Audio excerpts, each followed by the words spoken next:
पण दुर्दैवाने भारतरत्न डॉक्टर बाबासाहेब आंबेडकरांनी तुम्हाला मला संविधान दिलं, शस्त्र दिलं, पण आम्ही ते वाचायला कमी पडलो. ज्या सावित्रीबाईंनी स्वतःच्या अंगा खांद्यावर शेणामातीचे गोळे झेलले, की पुढे जाऊन माझ्या जिजाऊ सावित्रीच्या लेकींनी हे संविधान वाचलं पाहिजे याच्यासाठी लढा दिला.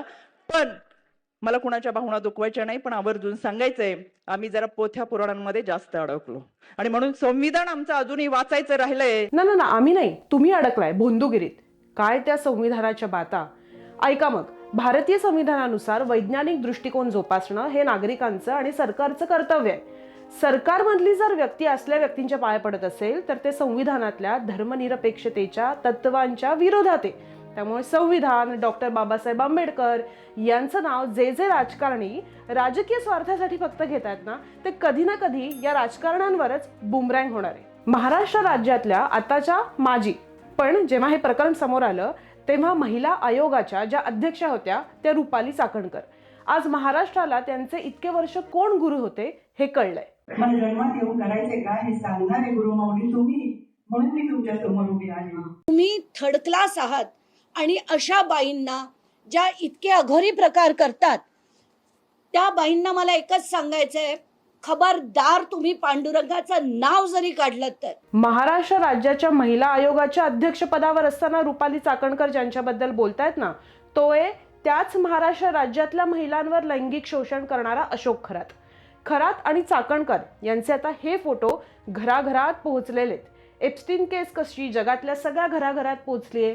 महाराष्ट्रातल्या कुठल्याही घरात जाऊन विचारा एप्स्टीन प्रकरण काय आहे, तर काही ना काहीतरी माहिती प्रत्येक जण सांगूच शकेल. तसे हे सगळे फोटो आता महाराष्ट्रातल्या घराघरांमध्ये पोहोचलेले आहेत. अशोक खरात प्रकरण काय हे आता मी तुम्हाला नव्याने सांगायची गरज आहे का? काही नाही. या प्रकरणात काय समोर आलंय, तो काय वृत्तीचा माणूस आहे, किती नीच माणूस आहे, हे सगळं मागच्या 48 तासांमध्ये अवघ्या महाराष्ट्राला कळलंय, जगभरातल्या मराठी लोकांना कळलंय. स्वयंघोषित कॅप्टन, स्वयंघोषित ज्योतिषी, दैवी शक्ती असल्याचा दावा करत महिलांवर अत्याचार करणारा नराधम, आपल्याकडे दैवी शक्ती असं म्हणत महिलांना आपल्या जाळ्यात ओढायचं आणि मग त्यांच्यावर बलात्कार करायचा, अत्याचार करायचा, हा याचा पॅटर्न आहे.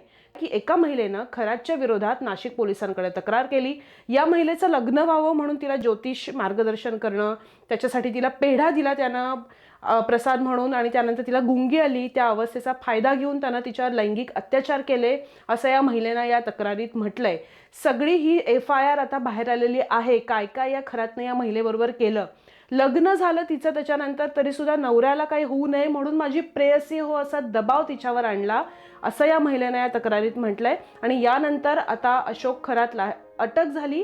अटक झाल्यावर तर हॉरिबल गोष्टी समोर आल्या. तुम्हाला आता माहितीच असेल, फार्म हाऊसवर छापे झाले, पिस्तूल सापडली आहेत, पैसा अतोनात, पैशाची किती 200 वगैरे कोटी त्याच्याकडे आहेत, अशा बातम्या येत आहेत. CCTV फुटेज समोर आलेले तर इतके हॉरिबल आहेत. कसं झालंय ना, महाराष्ट्रासकट देशाची नजर काही दिवसांपूर्वी, अगदी काही तासांपूर्वी खेळली होती की इस्रायलचा नेत्यानाहू जेव्हा बोलायला उभा राहतो तेव्हा त्याची बोटं किती आहेत. आता ती रुपाली चाकणकरांच्या बोटांकडे वळली. कारण काय, याचा स्क्रीनशॉट बघा, याच्यात तारीख आहे खाली 12 सप्टेंबर 2024. इथे एक मोठं बँडेज दिसतंय. चाकणकरांच्या अनामिकेला एक मोठं बँडेज आहे. 2 सप्टेंबर 2024ला सोमवती अमावस्येच्या दिवशी स्वतःची अनामिका कापून अशा पद्धतीची तंत्रमंत्र विद्या करतात असं पीडित महिला सांगतात. हा फोटो आहे 12 सप्टेंबरचा. ह्याच्यावरची 1 तारीख पुढची खोडली आणि 2 सप्टेंबर दाखवलं, काहीतरी त्या दिवशी अमावस्या पौर्णिमा काहीतरी आहे असं चुकीचं दाखवलं. माझ्या आजही अकाउंटवर गेलात तर हे फोटो आहे असे आहेत. ते 2 सप्टेंबरचे नाहीत, ते 12 सप्टेंबरचे. अनेक मंत्र्यांची वरात खरातच्या दारात, अशी स्थिती यानंतर आता राज्याला दिसायला लागली. सध्या राज्यातल्या देशातल्या मोठ्या नेत्यांचे फोटो या खरात बरोबरचे व्हायरल होत आहेत. त्यात उपमुख्यमंत्री एकनाथ शिंदे हे जेव्हा मुख्यमंत्री होते तेव्हाचा त्यांचा फोटो व्हायरल झालेला आहे. तो फोटो ट्विट केला होता विजय कुंभार यांनी सुद्धा, सामाजिक कार्यकर्ते आणि माहिती अधिकार कार्यकर्ते विजय कुंभार यांनी. राधाकृष्ण विखे पाटील, दीपक केसरकर, निलेश लंके ते केंद्रीय गृहमंत्री अमित शहा यांचा पण फोटो आता याच्यामध्ये समोर आलेला आहे. आणि यातला एक राजकीय अँगल असा आहे की काँग्रेसचे प्रदेशाध्यक्ष हर्षवर्धन सपकाळ त्यांच्या ट्विटरवर बरेच फोटो टाकतायत मागच्या 48 तासात. अगदी आजी माजी मुख्यमंत्री, नंतर त्या उपमुख्यमंत्री, ते तर तिथे नेहमीच जातात असं ऐकलंय, नेहमीच त्यांच्याकडनं बरंचसं काही करतात असं ऐकलंय.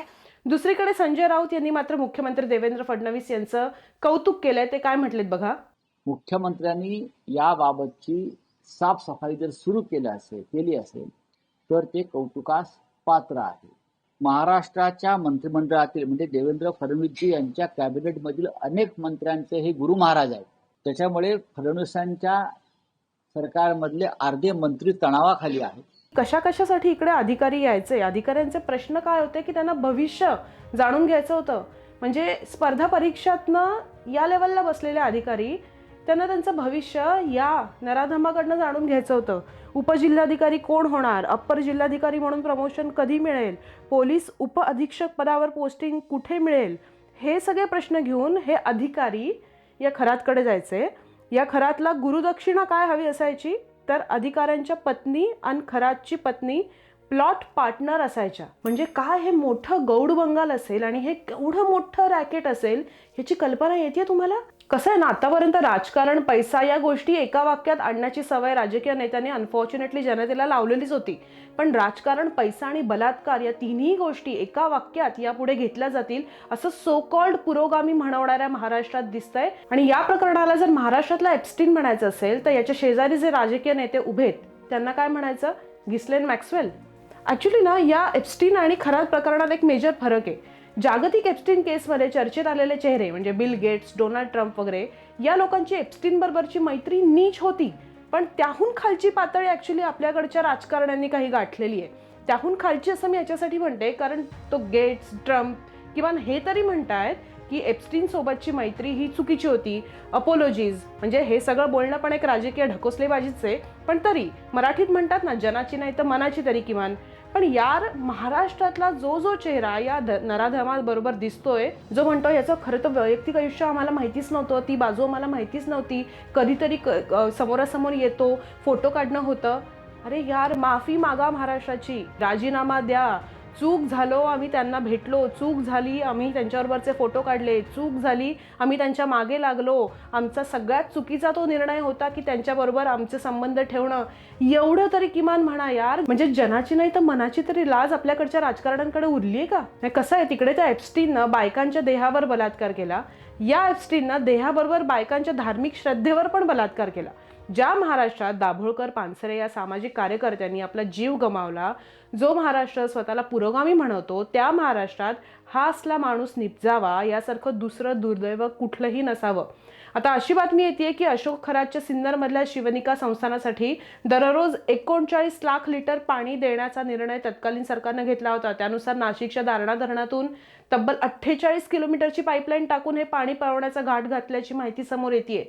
गोदावरी मराठवाडा पाटबंधारे विकास महामंडळाच्या शिफारसीनंतर 2020 मध्ये या प्रस्तावावर शिक्कामोर्तब करण्यात आल्याची माहिती सूत्रांनी दिल्याची ही सगळी माहिती आता टीव्हीवर यायला लागली आहे. बरेच प्रश्न पडतात ना या सगळ्यात की आता रुपाली चाकणकर यांचा राजीनामा झाला, पुढे काय? हा राजीनामा होऊनच हे प्रकरण आता थांबणार आहे फक्त का यामध्ये आणखीन डिगिन होणार आहे? हे टायमिंग, हे राजकीय टायमिंग आहे का खरंच महाराष्ट्रातला जो एक ब्रॉडर इश्यू आहे की महिला अशा अत्याचाराला बळी पडतायत, त्या इश्यूकडे आता सिरियसली लक्ष दिलं जाणार आहे. महाराष्ट्रात मागच्या काही महिन्यांमध्ये ज्या मुली मिसिंग झाल्या त्याची आकडेवारी समोर आली आहे. म्हणजे अगदी राज ठाकरे यांनी सुद्धा त्यांच्या भाषणामध्ये ही आकडेवारी सांगितली होती. हे सगळं प्रकरण आणि त्या मिसिंग मुली यांचा काही संबंध असेल का? हे आपल्याला जेवढं कल्पनाशक्ती आपली जेवढी मोठी होते त्याच्याही पलीकडचं काहीतरी मोठं असेल का, हा प्रश्न पडतो. या बायका ज्या तिथे गेल्या या खरातकडे, त्यांची मानसिकता काय असेल, त्यांचा ड्रायव्हिंग फोर्स काय असेल, ही परिस्थिती पुढच्या काळात कशी बदलता येईल, हा एक खूप मोठा प्रश्न आहे. महाराष्ट्रामध्ये आत्ता अशी कुठली सरकारी सिस्टीम आहे तुम्ही मला सांगा जी या प्रकरणात याच्या पुढे सदैव खात्रीची अशी माहिती जशीच्या तशी पारदर्शकपणे समोर फॅक्ट्स, फोटोज ठेवू शकेल? कुठली महाराष्ट्रातली सिस्टीम तुम्हाला अशी अत्यंत विश्वासार्ह वाटते? तुम्ही कमेंट बॉक्समध्ये सांगा या सिस्टीमचं नाव. आता असं नाही आहे की अगदी सगळंच प्रचंड अंधार आहे. या अंधारात एक होप आहे कुठेतरी. कारण आता मुख्यमंत्र्यांनी जी SIT स्थापन केली आहे त्याच्या चीफ तेजस्वी सातपुते महाराष्ट्र पोलीस प्रशासनातला एक अत्यंत सेन्सिबल आणि सेन्सिटिव्ह चेहरा म्हणून त्या समोर येतात. त्यामुळे महाराष्ट्रातल्या महिलांवर खरातनं जो अन्याय केला त्याच्यात महिला आयोगाकडे न्याय मिळो ना मिळो, पण सातपुतेंच्या तपासातून तो मिळेल अशी अपेक्षा आहे. आता महाराष्ट्राचं लक्ष यावर असलं पाहिजे की खरातचा आसाराम बापू तर होणार नाही आहे ना. आसाराम बापू कसा बाहेर येतो, मग अयोध्येतल्या राम मंदिरापर्यंत जातो, 5 स्टार ट्रीटमेंट मिळते त्याला तिकडे, त्याचे सगळे भक्तगणांना तो अगदी तिथे लेक्चरही देतो. खरातचं असं होणार नाही याची तरी किमान जबाबदारी पुरोगामी म्हणणाऱ्या महाराष्ट्रानं घेतली पाहिजे.